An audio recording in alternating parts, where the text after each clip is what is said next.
I was 24 years old when I stood at my father's funeral, staring at his coffin, and my aunt leaned in close to whisper, "You know you owe us $8,000, right?"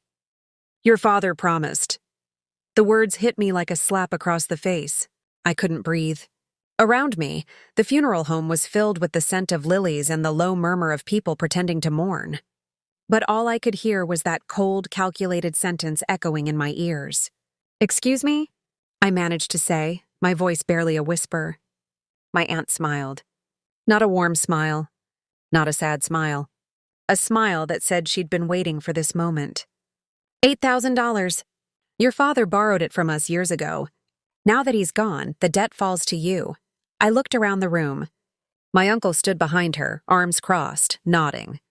My cousins were watching from across the room, whispering to each other. And there near the back was my father's brother, Uncle Raymond, who wouldn't even meet my eyes. This was my father's funeral. The man who raised me alone after my mother died when I was 7. The man who worked 2 jobs so I could go to college.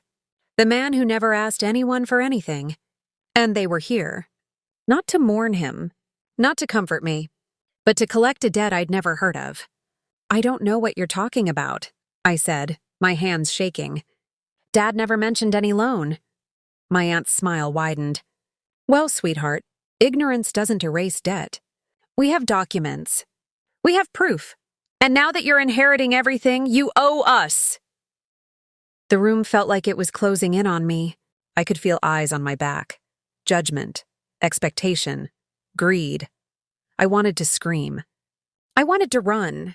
But instead, I just stood there, frozen, while my aunt patted my shoulder like she was doing me a favor by telling me, "We'll give you a week to figure out how to pay us back," she said sweetly. "Out of respect for your father, of course." Respect. The word tasted like poison in my mouth. I turned back to the coffin, my vision blurring with tears. "I'm so sorry, Dad," I whispered. "I don't know what to do." But as I stood there, something inside me hardened. Something cold and sharp and angry. Because if there was one thing my father taught me, it was this. Never let anyone take what's yours without a fight. And I was about to find out just how dirty this fight was going to get. The reception after the funeral was held at my father's house. Our house. The small 2-bedroom home where I grew up, where every corner held a memory of him. I watched them file in like vultures circling a fresh kill. My aunt carried a casserole dish she probably bought from the grocery store. My uncle helped himself to the coffee maker without asking. My cousins sat on the couch where my father used to read me bedtime stories, scrolling through their phones like they were waiting at a bus stop. "This is a nice place," my aunt said, running her finger along the mantel. "Small but nice. Should sell for a decent amount." My stomach turned. "I'm not selling the house." She looked at me with those cold eyes. "Well, honey, you might have to. $8,000 doesn't just appear out of thin air, unless you have that kind of money lying around." I didn't. I was still paying off student loans. I worked as a junior graphic designer, making barely enough to cover rent on my tiny apartment across town. My father had insisted I keep my own place, said it was important for me to be independent. Now I understood why. "There has to be some mistake," I said, trying to keep my voice steady.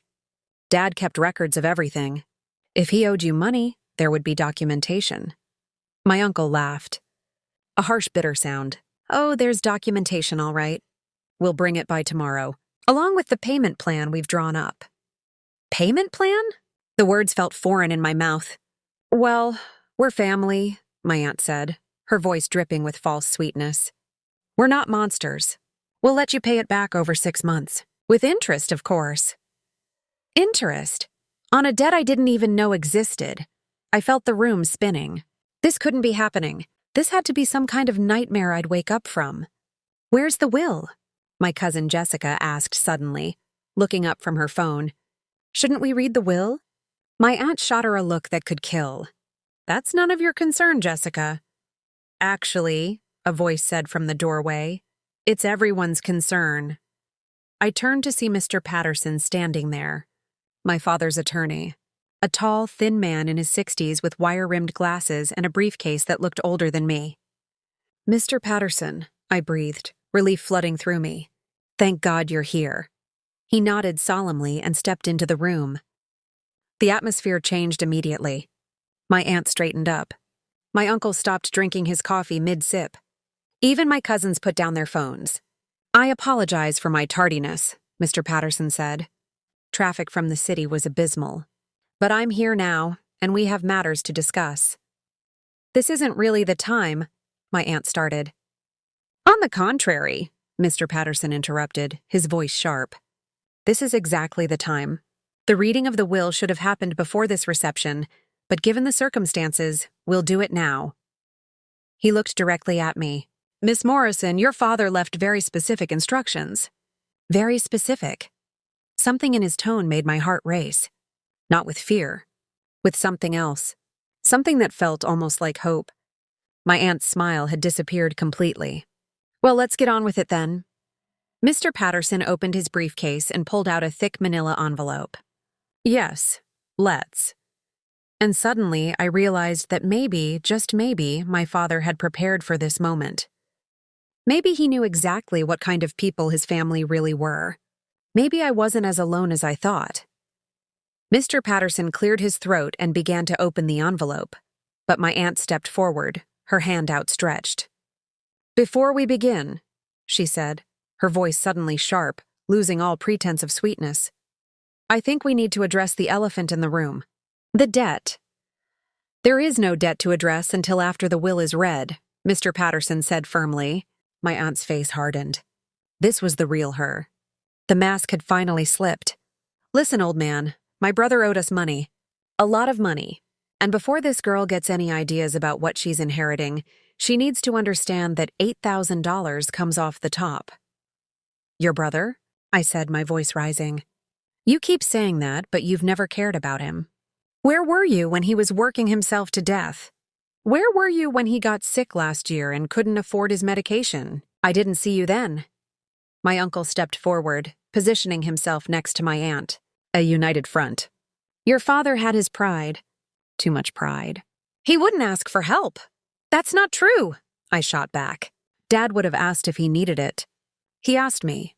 He asked his friends. He would have asked anyone before he asked you." "Watch your tone, little girl," my aunt snapped. "You're speaking to your elders." "I'm speaking to liars." The room went silent. Even my cousins looked up, shocked. My aunt's face turned red. "How dare you? After everything we've done for this family. When your father needed that money for your mother's hospital bills, who gave it to him?" "We did. When he needed help with your school expenses, who was there?" "We were." My mother's hospital bills. The word struck something deep inside me. My mother had died 17 years ago. I was 7. The medical debt from her cancer treatment had been crushing. I remembered my father crying at the kitchen table, surrounded by bills he couldn't pay. But I also remembered him telling me years later that he'd handled it alone. That he'd worked 3 jobs and sold everything we had. He never mentioned my aunt. Never mentioned alone. "You're lying," I whispered. "We have proof," my aunt shouted, and suddenly she was pulling papers from her purse. Crumpled, yellowed papers that looked like they'd been stored in someone's attic for decades. "Right here. A promissory note, signed by your father. $8,000, borrowed in 2008. She thrust the papers at me. I took them with shaking hands. The signature looked like my father's. The date was right. The amount was there in black ink. But something was wrong. Something about the paper itself. The way the ink had bled slightly. The 2 perfect fold marks. "This doesn't prove anything," Mr. Patterson said quietly, and I looked up to see him watching my aunt with an expression I couldn't quite read. "Promissory notes can be forged. Signatures can be copied." My aunt's eyes flashed with rage. "Are you calling me a forger? Are you accusing me of fraud?" "I'm saying," Mr. Patterson replied calmly, "that this is neither the time nor the place for debt collection. If you have a legitimate claim against the estate, you can file it through proper legal channels. But right now, we're here to read the will." My aunt looked at me, and in that moment I saw pure hatred in her eyes. Not grief for her brother. Not sympathy for her orphaned niece. Just cold, calculated hatred. "Fine," she said, her voice like ice. "Read the will. But mark my words, little girl, you will pay us what you owe. one way or another. And I knew, standing there in my father's living room, that this woman wasn't just greedy. She was dangerous. Mr. Patterson adjusted his glasses and pulled out the will. The room fell silent, but it wasn't a respectful silence. It was the silence of predators waiting to pounce. "The last will and testament of David Michael Morrison," Mr. Patterson began, his voice steady and formal. "Written on March 15th, 2024, and witnessed by myself and 2 other parties." My aunt leaned forward. My uncle cracked his knuckles. Even my cousins had put their phones down, suddenly very interested.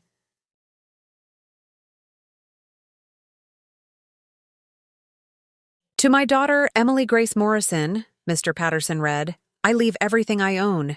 My house, my savings, my possessions, and all assets in my name." I felt tears spring to my eyes. Everything. He'd left me everything. But before I could even process the emotion, my aunt laughed. A cruel, mocking sound that filled the room. "Everything?" she repeated. "Everything minus $8,000, you mean." "Let him finish," I said through gritted teeth. Mr. Patterson continued. "I leave everything to my daughter because she is the only person who ever truly cared for me. The only person who visited me in the hospital. The only person who called me every day. The only person who loved me without expecting anything in return." The words were like a knife through my heart. I could hear my father's voice in them. I could feel his love. But my aunt just rolled her eyes. How touching. Very poetic, but poetry doesn't pay debts. "Actually," my cousin Marcus said from the couch, speaking up for the first time, "I think it's bullshit. Uncle David had a whole family. We should all get something?" "Yeah," Jessica chimed in. "It's not fair that she gets everything just because she's his daughter?" I stared at them in disbelief. Just because I'm his daughter? I'm his only child. His only family who actually cared about him. "Oh, please," Jessica sneered. "You cared about his money. That's what you cared about." "I didn't even know he had any money," I shouted, and suddenly I was on my feet, shaking with rage. I thought he was broke. I thought he had nothing. I never asked him for a dime. My uncle laughed. "Sure you didn't. That's why you're standing here so eager to claim your inheritance, right?" "I'm eager to honor my father's wishes," I shot back. "Your father's wishes were to pay his debts," my aunt said coldly. "And you're going to honor that whether you like it or not." Mr. Patterson cleared his throat loudly. "If I may continue—" "Oh, we know how it continues," my aunt interrupted. "She gets the house, probably worth about $200,000 in this market. She gets whatever savings he had. Maybe another $50,000 if he was smart. And she gets all his personal belongings. Great. Wonderful. Good for her." She turned to face me directly, and her voice dropped to a venomous whisper that somehow carried through the entire room. "But here's what you need to understand, Emily. That money, that $8,000, your father borrowed it when your mother was dying. When you were just a scared little girl who needed her mommy. We saved your family. We kept you from being homeless. And now you're standing here acting like we're the villains?" Everyone was watching. Everyone was listening. And in that moment, I felt so small. So young, so completely out of my depth. "We gave up our savings," my uncle added, his voice booming through the room. "We sacrificed our own financial security to help your father. And this is how we're repaid? With disrespect and accusations?" My cousin Marcus stood up. "You know what? I think we should contest the will. This isn't right. Uncle David wasn't in his right mind at the end. He was sick, medicated. Who knows what that lawyer convinced him to do?" "I convinced him to do nothing," Mr. Patterson said sharply. "This will was written when your uncle was in perfect health, of sound mind, and very clear about his intentions." "Then his intentions were wrong," Jessica said, standing next to her brother. "Family takes care of family, and she's clearly not taking care of us." I looked around the room at all of them, my aunt with her cruel smile, my uncle with his crossed arms, my cousins with their entitled anger. All of them united against me, all of them acting like I was the villain in this story, and not one person defended me. Not one person stood up and said this was wrong. I was completely alone. "Get out," I whispered. What? My aunt said. Get out! I screamed, my voice breaking. Get out of my father's house. Get out now! My aunt smiled. That horrible, cold smile. Oh, honey, we're not going anywhere. Not until we get what we're owed. And I realized that this was just the beginning. The war had only just started. They left eventually, not because I asked them to, but because Mr. Patterson threatened to call the police. Even then, my aunt took her time, making sure to touch everything in the house like she was appraising it, calculating its value, planning how to take it from me. We'll be back, she said at the door. With our lawyer. And trust me, little girl, you're going to wish you'd just paid us quietly. The door slammed shut. The sound echoed through the empty house like a gunshot. And then there was silence. Complete, suffocating silence. I stood in the middle of the living room, surrounded by my father's things. His reading chair by the window, his coffee mug still sitting on the side table, a faint brown ring at the bottom. His slippers by the couch. Everything exactly where he'd left it. But he was gone, and I was alone. Mr. Patterson packed up his briefcase slowly. Miss Morrison, I need you to understand something. Your father anticipated this. I looked at him, tears streaming down my face. What do you mean? He came to my office 6 months ago.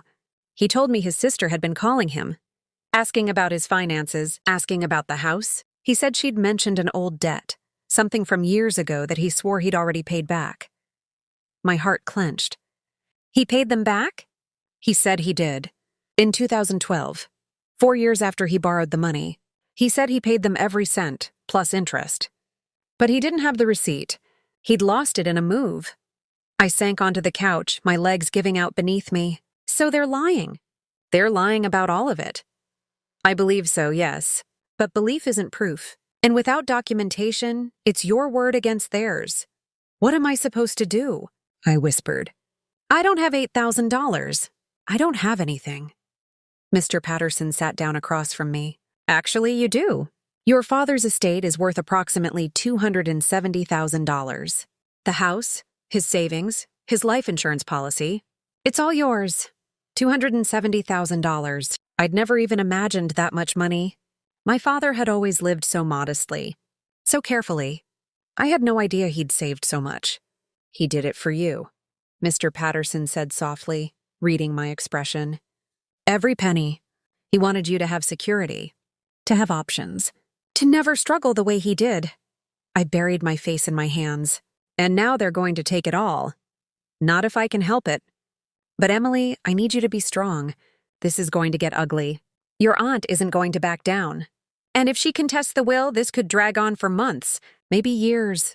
Months, years of fighting, of lawyers, of dragging my father's memory through the mud.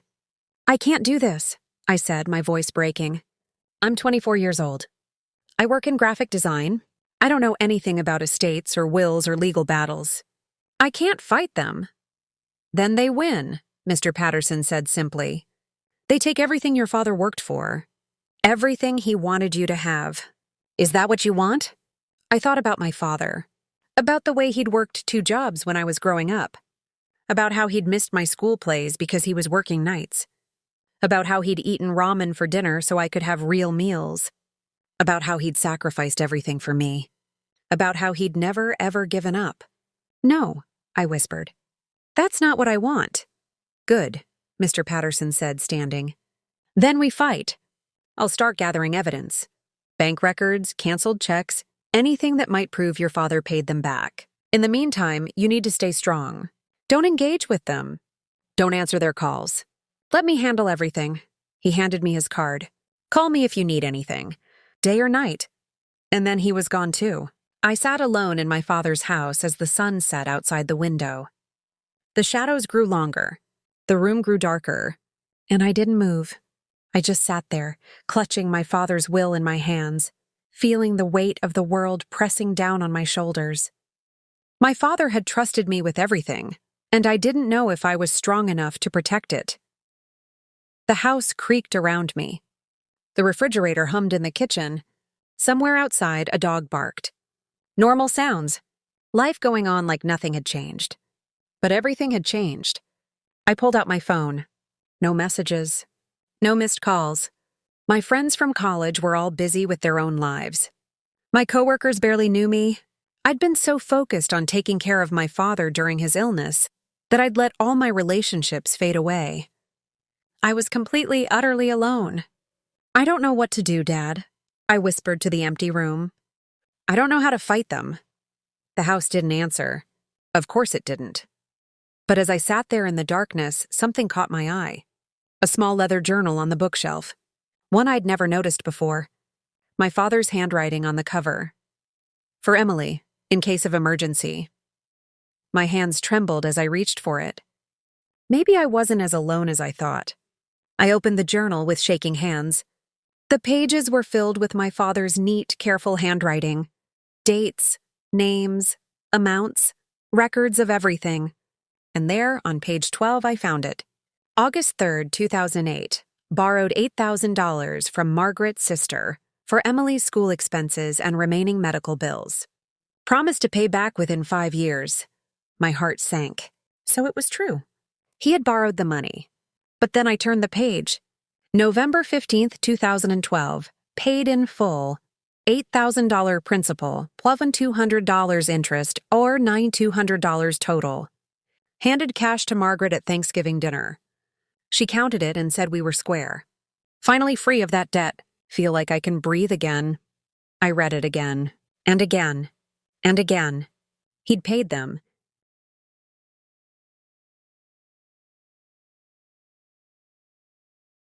"4 years of payments, and he'd paid them everything." My hands were shaking so badly I almost dropped the journal. This was it. This was the proof Mr. Patterson needed. This was... A knock at the door made me jump. I wasn't expecting anyone. Mr. Patterson had left an hour ago. My aunt wouldn't come back tonight, would she? I crept to the door and looked through the peephole. A young man stood on the porch, maybe 30 years old, with dark hair and tired eyes. He wore jeans and a worn leather jacket. I didn't recognize him. "Miss Morrison?" He called through the door. "My name is Daniel Chen. I was your father's coworker. I need to talk to you. It's important." I hesitated. I didn't know this person, but something in his voice made me open the door just a crack, keeping the chain lock engaged. "I'm sorry for your loss," he said immediately. "Your father was a good man. One of the best I've ever known." "Thank you," I said carefully. "But it's late, and I'm not really—" "Your aunt is lying," he interrupted. "About the debt. About everything. And I can prove it." I froze. "What? Can I come in, please? I promise I'm not here to hurt you. I'm here to help." Something in his eyes made me trust him. Maybe it was desperation. Maybe it was exhaustion. Maybe it was the fact that he was the first person all day who'd said he wanted to help me instead of take from me. I opened the door. Daniel stepped inside, and immediately his eyes went to the journal in my hands. "You found it. Good. Your dad told me he kept records of everything." "You knew about this?" I asked. "About my aunt?" "I knew she was circling," Daniel said, running a hand through his hair. "Your dad and I worked together at the warehouse for 6 years. He talked about you all the time. About how proud he was of you. About how he was saving everything for you." He paused, his jaw tightening. "And he talked about his sister. About how she'd been calling him more and more over the past year. Asking about his finances, suggesting he update his will to be fair to the whole family. He saw right through it." "Why didn't he tell me?" I whispered. "Because he didn't want you to worry. He thought he could handle it himself. He thought—" Daniel's voice cracked. "He thought he had more time." I felt tears burning my eyes again. "Who are you, really?" Daniel pulled out his phone and showed me a photo. It was my father, standing in a warehouse, his arm around Daniel's shoulders. Both of them were smiling. My father looked happy, healthy. This must have been taken years ago. "He was like a father to me," Daniel said quietly. "My own dad walked out when I was 10. Your father took me under his wing at work. Taught me everything. When I was going through a divorce 2 years ago, he let me stay in his guest room for 3 months. He never asked for rent. He just helped. I remembered that. My father had mentioned a coworker going through hard times. I'd never met Daniel, but I'd heard about him. When your father got sick," Daniel continued, his voice rising with emotion. I was there. I drove him to his chemotherapy appointments. I sat with him in the hospital. And you know what he talked about? You. Always you. And how worried he was that his sister would come after you when he was gone. He knew, I breathed. He knew she would do this. He knew she was capable of it, Daniel corrected. That's why he asked me to look out for you, to make sure you were protected. But you barely know me, Daniel smiled sadly. I know everything about you. Your favorite color is purple. You're allergic to shellfish. You wanted to be a veterinarian when you were 8, but switched to art in high school. You have a small scar on your left knee from when you fell off your bike when you were 12. Your father told me everything because you were his whole world. The tears came then, hot and fast. This stranger knew more about my relationship with my father than my own aunt did. I have something for you, Daniel said, reaching into his jacket. He pulled out a manila envelope. Your father gave this to me 6 months ago. He said if anything happened to him, and if your aunt came after you, I should give you this. I took the envelope with trembling hands. Inside was a letter in my father's handwriting, and beneath it a stack of papers. Bank statements, canceled checks, ATM receipts, all dated from 2008 to 2012, all showing payments to Margaret Morrison, all totaling exactly $9,200. He kept copies, I whispered. He kept proof of everything. Your father was a careful man, Daniel said. He knew his sister. He knew she might try something like this someday. So he documented everything, and he made sure someone outside the family would have the evidence if it came to this. I looked up at him. This stranger who wasn't really a stranger at all. This man my father had trusted with the truth. Why are you doing this? I asked. Why are you helping me? Daniel's eyes were fierce. Because your father saved my life. And because what your aunt is doing is wrong. She's dishonoring his memory. She's trying to steal from the only person he ever truly loved. He stepped closer. And because I made him a promise, right before he died in the hospital, he grabbed my hand and said, "Take care of Emily. Don't let them destroy her." Those were almost his last words to me. My heart felt like it was breaking and healing at the same time.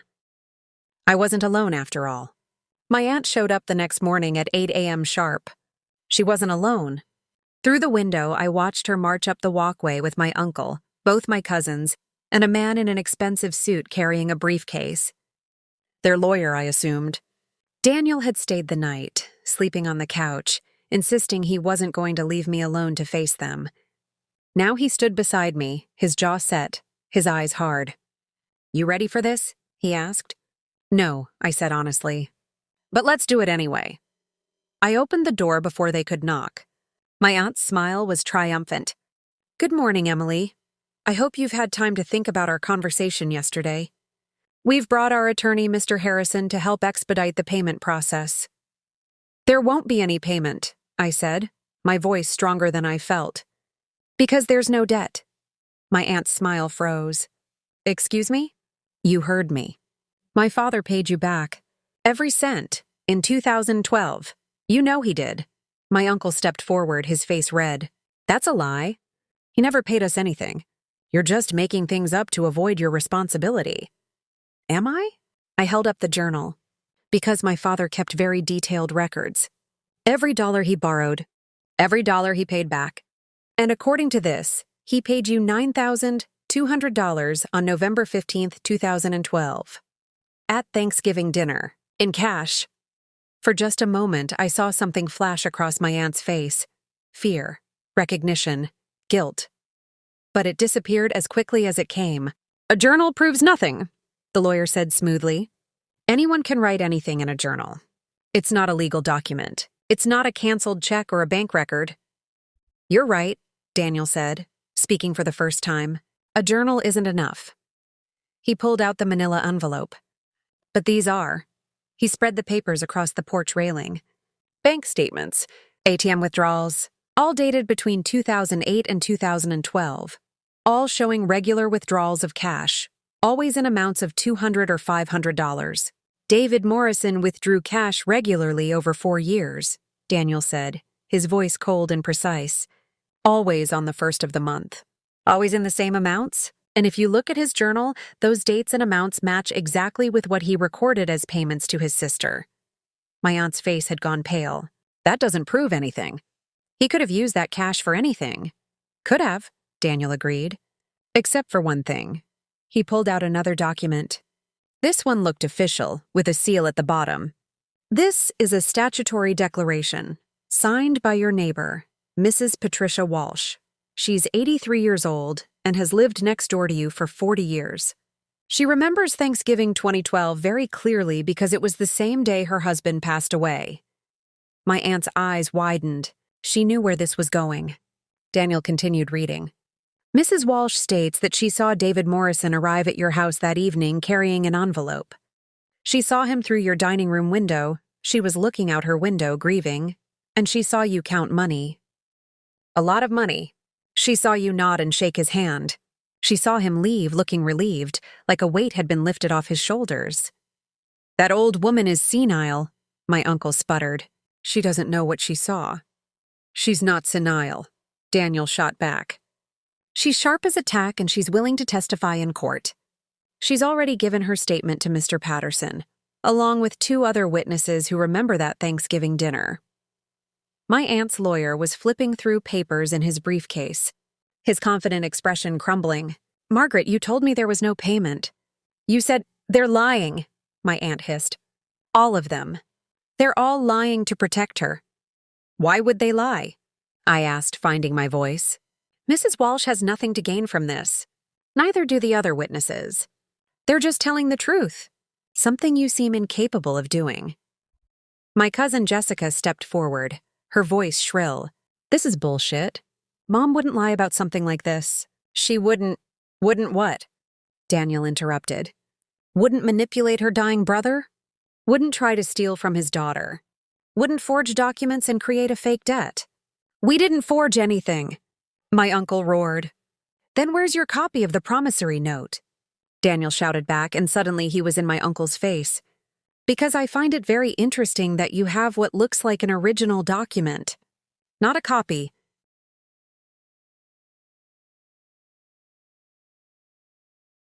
An original. Which means either David signed only one promissory note, which no smart lender would ever allow, or you created this document recently and tried to make it look old. The silence that followed was deafening. My aunt's lawyer closed his briefcase with a sharp snap. Margaret, I need to speak with you, privately, now. We're not going anywhere, my aunt said, but her voice had lost its strength. This is our money. David owed us. He died before he could pay us back, and now she has to. He didn't die before he paid you back, I said quietly. He paid you back 13 years ago, and you know it. You've always known it. You just thought I'd be too young and too scared to fight back. I stepped closer to her, and for the first time in my life, I saw my aunt look afraid. But I'm not scared anymore, I continued. I have proof. I have witnesses. I have documentation, and I have something you'll never have, the truth. My aunt's face twisted with rage. You self-righteous little bitch. You think you're so much better than us. You think just because your father gave you everything that you deserve it? I think my father worked himself to death and I was the only one who cared, I said. Where were you when he was sick? When he was in the hospital? When he was dying? We have our own lives, my uncle muttered. Exactly, Daniel said. You have your own lives, your own money, your own homes, and you're still trying to steal from a 24-year-old girl who just lost her father. What does that say about you? Mr. Harrison, the lawyer, was already backing away toward his car. Margaret, Mr. Morrison, I can't represent you in this matter. Based on what I've seen here today, I strongly suggest you withdraw your claim before this becomes a criminal matter. Criminal? Jessica squeaked. Fraud, Daniel said simply. Attempted theft. Possibly forgery. Those are all crimes. My aunt's carefully constructed house of lies was collapsing around her, and we all knew it. You'll regret this, she whispered, but there was no power in her voice anymore. You'll regret turning your back on your family. You're not my family, I said. My family was my father, and you dishonored his memory the moment you showed up at his funeral with your hand out. They left, All of them. My aunt practically running to her car, my uncle hurrying behind her, my cousins confused and angry. As they drove away, Daniel put a hand on my shoulder. "You did good," he said, but I knew this wasn't over, not yet. 3 days later, I received a call from Mr. Patterson. "Emily, I need you to come to my office immediately. There's something you need to see." The urgency in his voice made my stomach drop. "What is it? Did my aunt file something? Is she— Just come, now, and bring Daniel if he's with you." Daniel drove me to Mr. Patterson's office in the city. The whole way there, my mind raced with possibilities. Had my aunt found some loophole? Had she manufactured more evidence? Was I going to lose everything after all? Mr. Patterson's office was in an old building downtown, the kind with wood paneling and leather chairs that smelled like cigars and old books. When we arrived, he was sitting at his desk with another man I didn't recognize. "Emily, Daniel, please sit down," Mr. Patterson said. His face was grave. "This is Detective William Russo from the Financial Crimes Division." My heart stopped. Financial crimes? Detective Russo was in his 50s, with gray hair and sharp eyes that seemed to see right through me. "Miss Morrison, I've been investigating your aunt for the past 18 months. "Investigating her? For what?" The detective pulled out a thick file folder. "Your Aunt Margaret Morrison has been running a similar scheme for years. You're not the first family member she's targeted." I felt Daniel stiffen beside me. "What do you mean?" 6 years ago, Detective Russo explained, Margaret's husband's brother died. She claimed he owed her $12,000. The man's son, your cousin on your uncle's side, paid her rather than fight it. 2 years before that, her own mother passed away. Margaret claimed she was owed $15,000 for elder care expenses. The estate paid her to avoid probate complications. My mouth went dry. "How many people has she done this to?" "At least 7 that we know of," the detective said. "Always family members, always after a death, always with a claim of an old debt that can't be easily verified." "Why hasn't she been arrested?" Daniel demanded. "Because until now we couldn't prove intent to defraud. The victims all paid quickly to avoid family drama. No one wanted to pursue charges. She was careful. She never asked for so much money that it would trigger serious legal action. She stayed just under the threshold where people would pay to make the problem go away." Mr. Patterson leaned forward.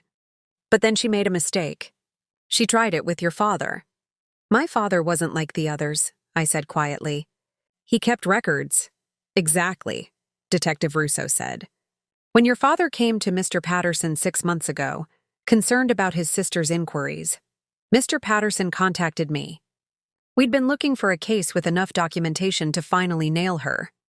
Your father agreed to help us." I felt tears spring to my eyes. "He was working with you? He knew this whole time?" "He suspected," Mr. Patterson said gently. He'd heard rumors about his sister's behavior with other family members. When she started calling him about old debts, he put the pieces together. So he came to me, we contacted Detective Russo, and your father started documenting everything. Every phone call, every conversation, every threat she made. Detective Russo pulled out another document. This one had my father's signature at the bottom, dated 6 months before his death. Your father made an official statement. He detailed how Margaret had been calling him monthly, increasing the pressure, suggesting that if he didn't take care of the debt before he died, she would come after you. He recorded 3 of those phone calls with her permission under state law. "Recorded?" I breathed. The detective pulled out a small digital recorder and pressed play. My aunt's voice filled the room. Cold, calculating. Nothing like the grieving sister she'd pretended to be at the funeral. "David, I'm just saying, if something happens to you, Emily's going to be responsible for your debts. All of them, including what you owe me. It would be easier if you just handled it now. Sold the house. Gave me what's mine. Then Emily wouldn't have to deal with it." My father's voice came next, tired but firm. "Margaret, I paid you back in 2012. We both know I did." A pause. Then my aunt laughed. That cruel laugh I'd come to know so well. "Did you, though? Where's your proof, David?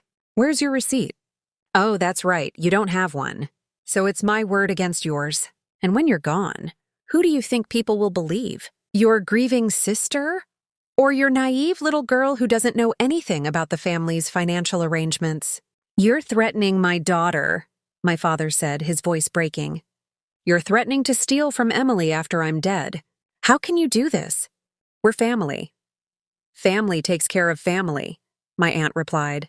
And you owe me, David. You owe me for all those years ago. You owe me for Mom's funeral. You owe me for everything I've done for this family. And if you won't pay me, Emily will. The recording ended. I was shaking. Daniel had his arm around me, but I barely felt it. All I could hear was my aunt's voice, plotting to steal from me while my father was still alive. Planning it. Orchestrating it. There are 2 more recordings, Detective Russo said, each one more damning than the last. In the final one, recorded 3 weeks before your father passed, she explicitly states that she plans to present a fake promissory note at his funeral. She planned this whole thing, I whispered. Every word. Every move. Yes, the detective said. And now we have her. The recordings, combined with your father's journal, the witness statements, and the forensic analysis of that promissory note, which is indeed a forgery. By the way, give us more than enough to press charges. Mr. Patterson handed me a tissue. I hadn't even realized I was crying. Your father did this for you, Emily, he said softly. He knew he was dying. He knew he couldn't protect you himself. So he built you a case. He gave you weapons to fight back. He made sure that even after he was gone, he was still protecting you. I thought about my father, about those last months when he'd been so sick. I'd thought he was just trying to get his affairs in order. I'd thought he was just being practical, but he'd been going to war. For me. What happens now? Daniel asked. Detective Russo closed the file. Now we arrest Margaret Morrison and her husband as co-conspirators. We'll be charging them with fraud, attempted theft, and conspiracy to commit fraud. Based on the evidence, I expect they'll both face significant prison time. And the other victims? I asked. The other family members she stole from? Once this becomes public, I expect some of them will come forward. We may be able to build additional cases. Margaret's schemes are about to catch up with her. I looked at the recorder on the desk. Such a small device, such a powerful weapon. My father knew, I said again, the realization washing over me. He knew exactly what she was, and he made sure I'd be ready. He loved you very much, Mr. Patterson said. Everything he did in those final months was for you. And sitting there in that office, listening to my father's voice from beyond the grave, still fighting for me, still protecting me, I finally understood the true meaning of family. It wasn't about blood. It wasn't about obligation. It was about love and sacrifice.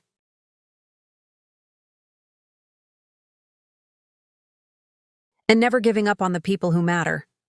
My father had taught me that one last time. The arrest happened 2 days later. I wasn't there to see it, but Detective Russo called me afterwards to tell me how it went down.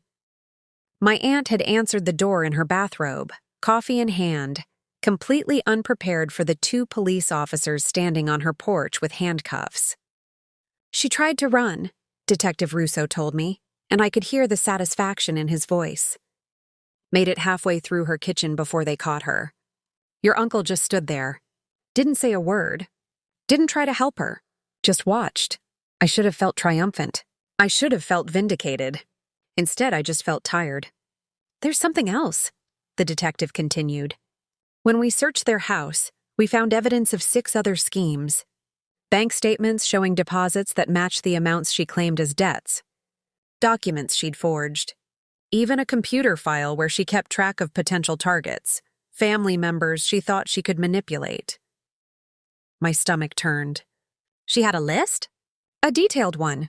Names, assets, vulnerabilities. She'd been planning this for years. Your name was at the top, Emily. She'd been waiting for your father to die so she could make her move. I closed my eyes, feeling sick.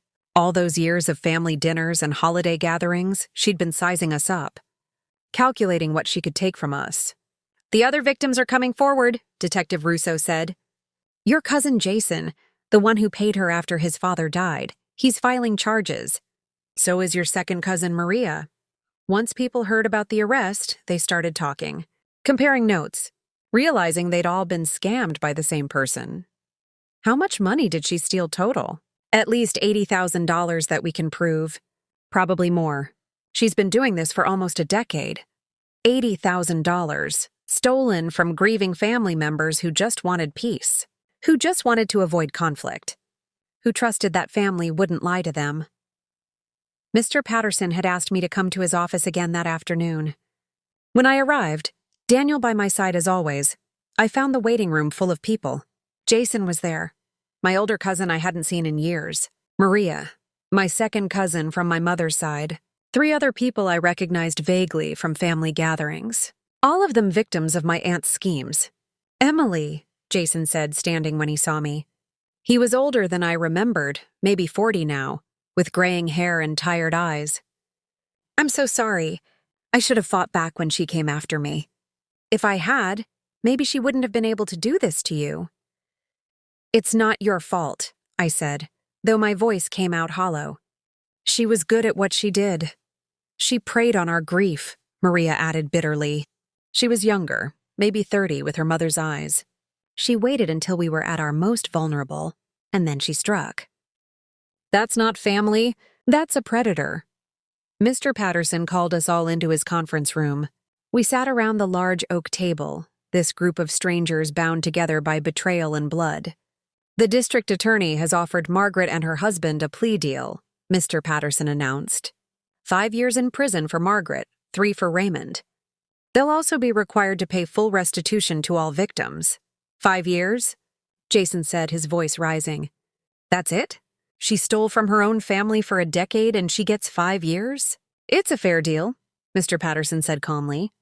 The alternative is going to trial, which could take years and cost significant legal fees. With the plea deal, you get your money back immediately, and you get the satisfaction of knowing she's convicted. I thought about my father, about what he would want. I don't want the money, I said quietly. Everyone turned to look at me. What? Maria asked. I don't want my aunt's money.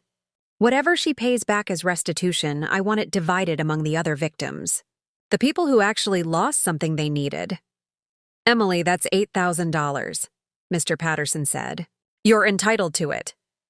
My father already gave me everything I need, I said, my voice stronger now. His house, his savings, his love. I don't need her blood money. But Jason lost his father's legacy.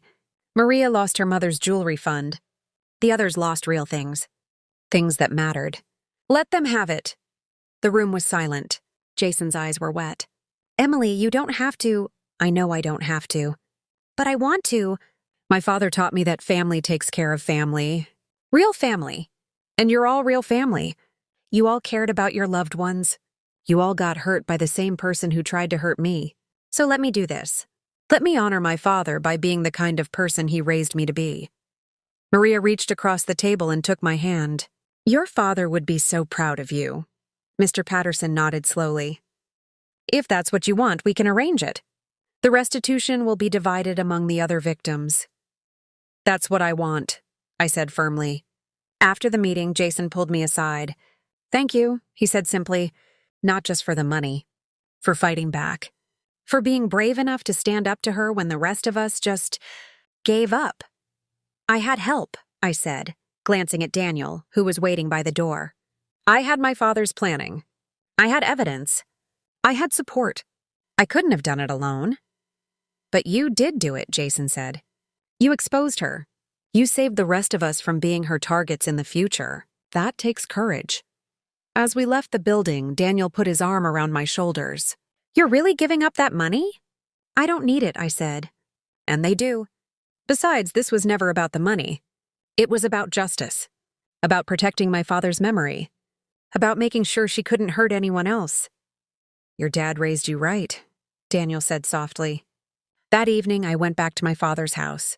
Our house now. I sat in his reading chair by the window and looked out at the street where I'd grown up. The same street where I'd learned to ride a bike. The same street where my father had taught me to drive. The same street where he'd walked me to school every morning until I was old enough to go alone. Everything had changed. But somehow, everything was also exactly as it should be. My aunt was going to prison. The other victims were getting their money back. My father's name was cleared. His reputation was restored, and I had learned the most important lesson he'd ever taught me, that real strength isn't about fighting. It's about knowing when to fight and what's worth fighting for. I pulled out my phone and looked at the last photo I had of my father. It was taken 3 months before he died, at the hospital. He looked weak, tired, but he was smiling. Because even then, even when he was dying, he was still protecting me, still planning, still fighting. "We won, Dad," I whispered to the empty room. "You won." And for the first time since his funeral, I felt at peace. 6 months later, I stood in my father's house, my house, and barely recognized it. Daniel had helped me repaint the living room. We'd chosen a soft blue, the color of the sky on clear mornings. My father's reading chair was still by the window, but now it had a new throw blanket draped over it. One I'd knitted myself during the long winter nights. The house felt alive again, like it was breathing. I'd quit my job at the design firm. With my inheritance, I had the freedom to do what I'd always wanted: freelance, work from home, build something of my own. My father's gift hadn't just been money. It had been possibility. The doorbell rang. I knew who it was before I opened it. Jason stood on the porch, holding a bottle of wine and looking nervous. Behind him were Maria and 2 of the other cousins who'd been scammed by my aunt. "We wanted to check on you," Jason said. "Make sure you were doing okay." I smiled and opened the door wider. "Come in, please." We sat in the living room, this group of strangers who'd become family through shared trauma. Real family. The kind that shows up. The kind that cares. "My aunt's sentencing is next week," I said, pouring wine into mismatched glasses. "Detective Russo says she'll likely get the full 5 years. "Good," Maria said fiercely. "She deserves every day of it." "I got a letter from her," I admitted quietly. "From jail." She apologized. Said she was sorry for everything. Said she hoped I could forgive her someday. "Will you?" Jason asked. I thought about it. Really thought about it. About my aunt sitting in a cell, writing letters that meant nothing. About my father, who'd spent his last months building a case to protect me. About the difference between the 2 of them. "No," I said finally. "I don't think I will. Forgiveness isn't something you're owed just because you apologize." She made choices. She hurt people deliberately. She tried to steal my father's legacy. Some things don't deserve forgiveness. "That's fair," Maria said softly. "More than fair." Daniel arrived an hour later, letting himself in with the key I'd given him 3 months ago. He'd become my closest friend, my anchor, the brother I'd never had. "How's the family reunion going?" he asked, grinning. "Better than the last one," I said, and we all laughed. Dark humor, maybe, but healing humor. As the evening wore on, as we ate and talked and shared stories about the people we'd lost, I realized something profound. My father had given me more than an inheritance. He'd given me the tools to build a life worth living. Before everyone left, I showed them something I'd been working on. A scholarship fund in my father's name, for kids who'd lost parents, for young people trying to go to college without family support, for anyone who needed a chance. "I'm funding it with part of my inheritance," I explained. $10,000 a year. It's not much, but it's something.